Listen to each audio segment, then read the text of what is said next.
नमस्कार, मैं Archita Sen Lokvani TV news पर आप सभी का स्वागत करती हूं। आइए जानते हैं भीलवाड़ा की कुछ खास खबरें। हम नफरत नहीं प्रेम के आदी, गर्व से कहते हम हिंदुत्ववादी, जाति भेद मिटा एकता के सूत्र में जुड़ जाओ। बागेश्वर धाम सरकार का भीलवाड़ा की धरा से उद्घोष हिंदू एकता के लिए निकालेंगे पदयात्राएं। भीलवाड़ा की पावन धरा पर पधारे बागेश्वर धाम, हनुमंत कथा के पहले ही दिन उमड़ा भक्तों का सैलाब। 6 नवंबर विख्यात आध्यात्मिक गुरु व कथावाचक बागेश्वर धाम सरकार धीरेन्द्र कृष्ण शास्त्री महाराज के मुखारबिंद से हनुमंत कथा श्रवण करने और उनके दर्शन करने के जिस पल का धर्मनगरी भीलवाड़ा के श्रद्धालु भक्तगण लंबे समय से इंतजार कर रहे थे वह पल बुधवार दोपहर साकार हो गया तो उत्साह व उल्लास की कोई सीमा नहीं रह गई। छोटी हरनी हनुमान टेकरी स्थित काठिया बाबा आश्रम के महंत श्री बनवारी शरण काठिया बाबा के सानिध्य में श्री टेकरी के हनुमानजी कथा समिति के तत्वावधान में तेरापंथंगा के पास कुमुद विहार विस्तार में आरसीएम ग्राउंड कथास्थल पर 5 दिवसीय श्री हनुमंत कथा के लिए दोपहर में बागेश्वर धाम सरकार जैसे ही मंच पर आए उनके दर्शन व एक झलक पाने के लिए हजारों श्रद्धालु अपनी जगह पर खड़े होकर अभिवादन करने लगे। बागेश्वर धाम सरकार ने भी मेवाड़ की पावन माटी को प्रणाम करते हुए हाथ हिला सबका अभिवादन को स्वीकार किया। व्यासपीठ पर विराजित होते ही पांडाल जय बालाजी महाराज की जय सीताराम के साथ जय बागेश्वर सरकार के उद्घोष से गुंजायमान हो उठा। हनुमंत कथा श्रवण कराते हुए बागेश्वर धाम सरकार धीरेन्द्र कृष्ण शास्त्री महाराज ने हिंदू एकता व सनातन जागृति का संदेश दिया। उन्होंने कहा कि हनुमानजी महाराज के भेदभाव रहित होकर सबको श्री राम जी से जोड़ने के कार्य से प्रेरणा लेते हुए सनातन संस्कृति से छुआछूत जातपात के भेदभाव को मिटाना है। हिंदू राष्ट्र बनाना है तो हर भेद मिटा प्रत्येक सनातनी को अपने गले लगाना होगा। व्यासपीठ पर आरती करने का हक सभी को है।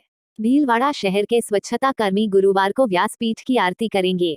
उन्होंने बताया कि हिंदू जागृति व सनातन एकता का संदेश देने के लिए 21 से 29 नवंबर तक बागेश्वर धाम से उर्छा तक पदयात्रा निकाली जाएगी। इसके बाद राजस्थान देश के विभिन्न क्षेत्रों से पदयात्राएं निकाल हिंदू एकता व जागृति का कार्य किया जाएगा। बागेश्वर धाम सरकार ने कहा कि हमें अपनी बेटियों को लव जिहाद से बचाना है और नूह, मणिपुर व बांग्लादेश जैसे हाल नहीं बनाने हो तो हिंदुओं को एकजुट होना पड़ेगा। जब बात धर्म पर आ जाए तो हिंदू होने पर गर्व करना पड़ेगा। हम नफरत के नहीं प्रेम के आदी है और गर्व से कहते हम हिंदुत्ववादी है। उन्होंने आगामी प्रयागराज महाकुंभ में गैर सनातनी को दुकानें नहीं लगाने देने की बात दोहराते हुए कहा कि जब मक्का मदीना में हिंदू ऐसा नहीं कर सकता तो यहाँ उनका क्या काम है। अब हिंदू कुंभकर्णी नींद छोड़ जागृत हो रहा है और छेड़ेंगे तो छोड़ने वाला नहीं है। उन्होंने यह भी साफ किया कि उनका कोई राजनीतिक मकसद नहीं है और न ही वह किसी पार्टी के विरोधी या समर्थक है। वह सनातन को जोड़ने और हिंदू राष्ट्र बनाने के अपने प्रण के लिए निरंतर कार्य करते रहेंगे। बागेश्वर धाम सरकार ने कहा कि हनुमानजी महाराज अष्ट सिद्धि व नव निधि के दाता है। जो हनुमान जी की भक्ति करेगा वह सिद्धि व प्रसिद्धि दोनों पाएगा।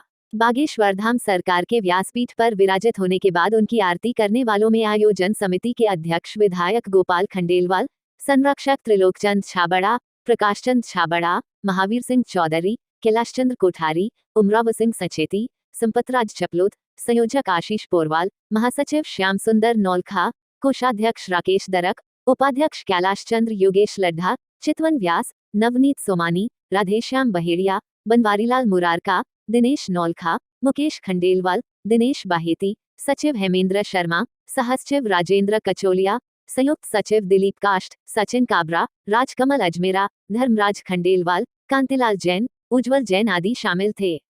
सांसद दामोदर अग्रवाल, भीलवाड़ा विधायक अशोक कोठारी ने भी बागेश्वर धाम सरकार का आशीर्वाद प्राप्त किया। यह 8 सिद्धियां हनुमान जी के पास में है। या जो भी हनुमान जी की भक्ति करेगा वो सिद्धि भी पाएगा और प्रसिद्धि भी पा जाएगा। हनुमान जी ने धर्म के बल पर, भक्ति के बल पर 8 सिद्धियों को पाया गुरु कृपा से और परिणाम क्या निकला? इन्हीं सिद्धि के बल पर हनुमान जी को प्रसिद्धि मिली। प्रसिद्धि कौन सी? आज फिर नहीं, कौन सी प्रसिद्धि? हमने पढ़ा, आपने भी पढ़ा होगा, चारों युग है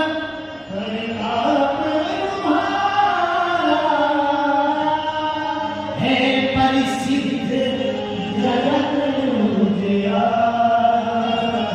कुछ लोग वन नाइट स्टार बनते। मीरा के जीवन में इतने अवरोध आए, मीरा को मारने तक के लिए जहर दिया गया। मीरा कहती है ये क्या है? कोई आचार्य दूध का प्याला लेकर के आते हैं और वो कहते हैं कि आप इसको स्वीकार करो।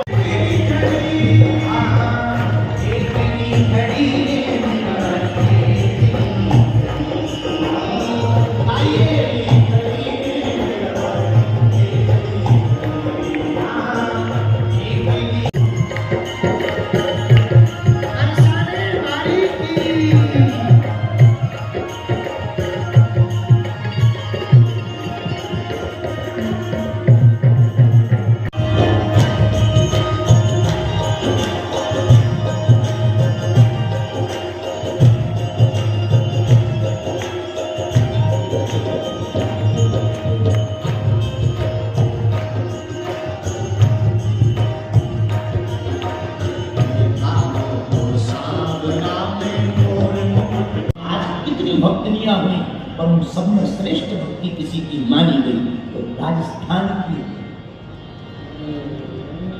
धरती पर प्रकट हुई भक्तिमती माता मां मीराबाई।